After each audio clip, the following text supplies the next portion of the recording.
Hey, thanks for being a part of the conversation. This is Play It Forward.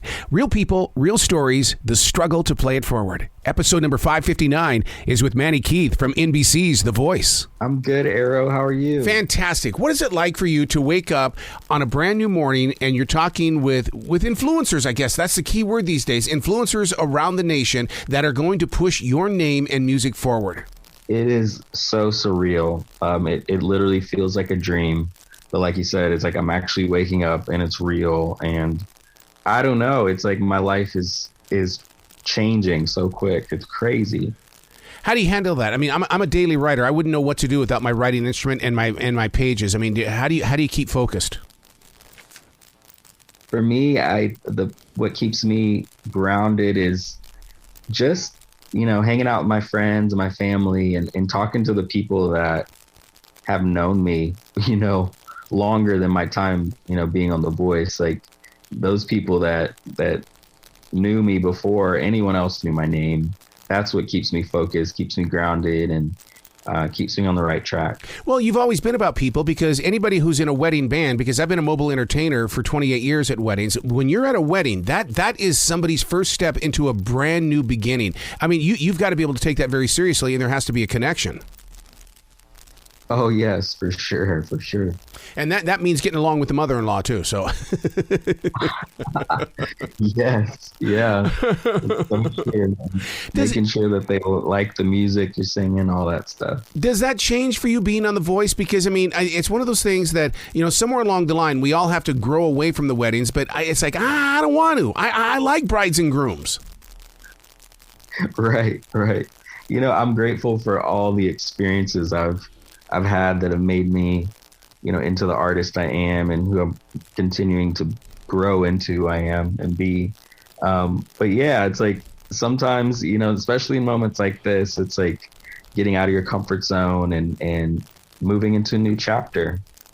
So when you catch the attention of Katy Perry, first of all, I think she's probably one of the most down-to-earth people on this frickin' planet, that she reaches out to you because she happens to catch a video.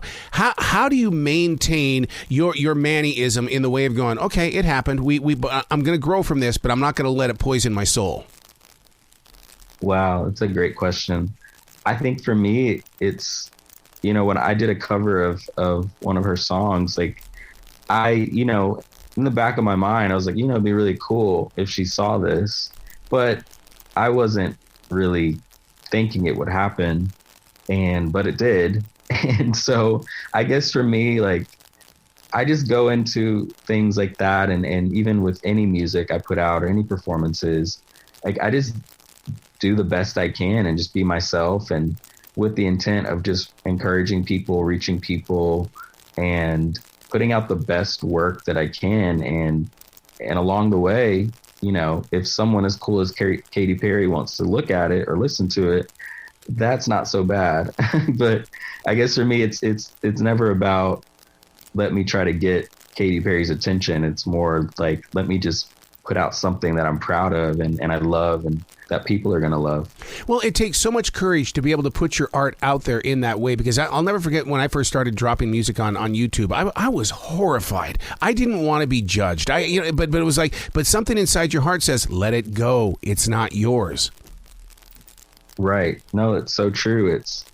It's really learning to trust the process. And for me, like, I guess what's helped me to put my art out there and music videos, whatever it may be, is I always remind myself, like, this is just one of many and several things that I'm going to release into the world. And so I don't want to get so caught up on this one thing that I don't release it, because it's like no one will ever be able to be blessed by something if I don't ever put it out there, if I just keep it to myself. And so that's something that's helped me, is just like, you know what, I'm going to release several songs and videos in the future. Like, let's just keep going, keep releasing stuff. Well, that's what's fun about music, is that it's like it's a shape of communication, but it's also something that we can tap into many years from now. It's almost like you're speaking to the future when you're going through that microphone. Totally. I agree with that 100%. So now I've always heard people, go to church with the worship band and stuff like that. But you discovered something in church, dance and step. It's like, what? No, my church doesn't have dance and step. Where are you at?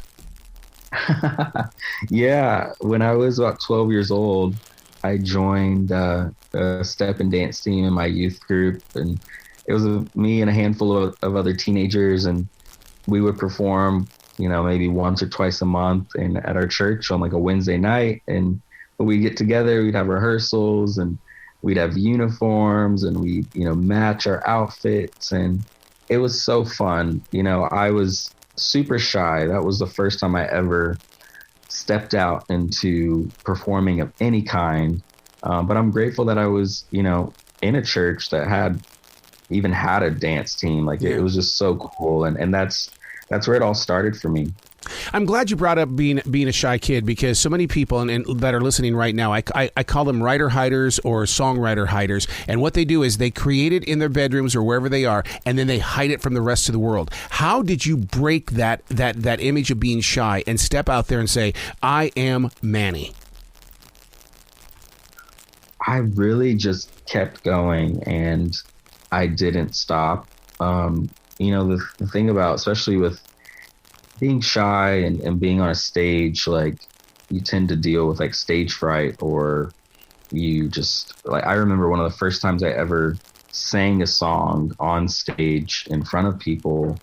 I remember like my leg shaking uncontrollably. I was so nervous, and it was like, it's the craziest thing, like when you're nervous, and it just so affects everything. Like, and but the thing is, like, the more you do it, the easier it gets. And I guess for me, like, I'm naturally an introvert, but I've grown and like learned like my personality more than ever. And being on stage is like pulled out so many extrovert qualities in me that I didn't even know were there. And it really just came from like, just keep going and don't stop, and getting over those hurdles and roadblocks and pushing through the uncomfortable moments. You're such an artist. I cannot wait to watch you grow even further than what you have, because I just really think that you're bringing something very special to the sights and sounds of where music is. Wow, that means a lot. Thank you so much. You got to come back to this show anytime in the future, Manny. The door is always going to be open for you. I would love that. It would be so fun. Excellent. Well, you be brilliant today, okay? You too. Thank you.